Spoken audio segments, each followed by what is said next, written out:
Hi friends, please subscribe to Amravati Media and press the bell icon for more latest updates. జిల్లాల విభజనపై చంద్రబాబుకు చుక్కెదురు. జిల్లాల విభజన అంశం టీడీపీలో వివాదానికి దారితీస్తోంది. నియోజకవర్గాల స్థాయిలో ఎమ్మెల్యేలు కొన్ని జిల్లాలను ఏర్పాటు చేయాలని ప్రతిపాదిస్తున్నారు. పార్లమెంటు స్థాయిలో ఉన్న నాయకులు అలా విభజించడం సరికాదని పేర్కొంటున్నారు. దీంతో పలు జిల్లాలలో నాయకుల మధ్య విభేదాలు తలెత్తాయి. వాస్తవానికి మార్కాపురం నియోజకవర్గాన్ని జిల్లాగా ఏర్పాటు చేయాలన్న వాదన వైసీపీ హయాం నుంచి ఉంది.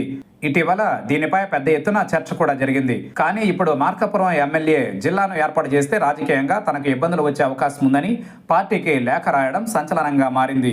అదేవిధంగా రాజంపేట పార్లమెంటు స్థానంలోనూ ఇలాంటి వివాదమే నడుస్తోంది. గతంలో రాయచోటి కేంద్రంగా అన్నమయ్య జిల్లాను ఏర్పాటు చేశారు. దానిని రాజంపేట కేంద్రంగా ఏర్పాటు చేయాలన్న వాదన వినిపించింది.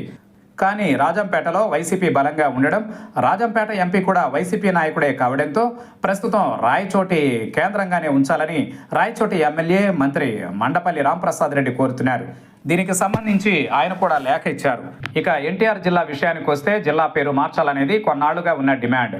దీనికి కొంతమంది సానుకూలత వ్యక్తం చేస్తూ ఉండగా మరికొందరు మాత్రం ప్రస్తుతం ఉన్న పేరుని కొనసాగించాలని కోరుతున్నారు. వాస్తవానికి ఎన్టీఆర్ పుట్టిన ప్రాంతం ఎన్టీఆర్ జిల్లా పరిధిలో లేకపోవడంతో ఈ జిల్లాకు పేరు మార్చి ఎన్టీఆర్ పుట్టిన ప్రాంతం ఉన్న కృష్ణా జిల్లాకు ఆయన పేరు పెట్టాలనేది ప్రధాన డిమాండ్. అయితే దీనిపై కూడా కొందరు విభేదిస్తున్నారు.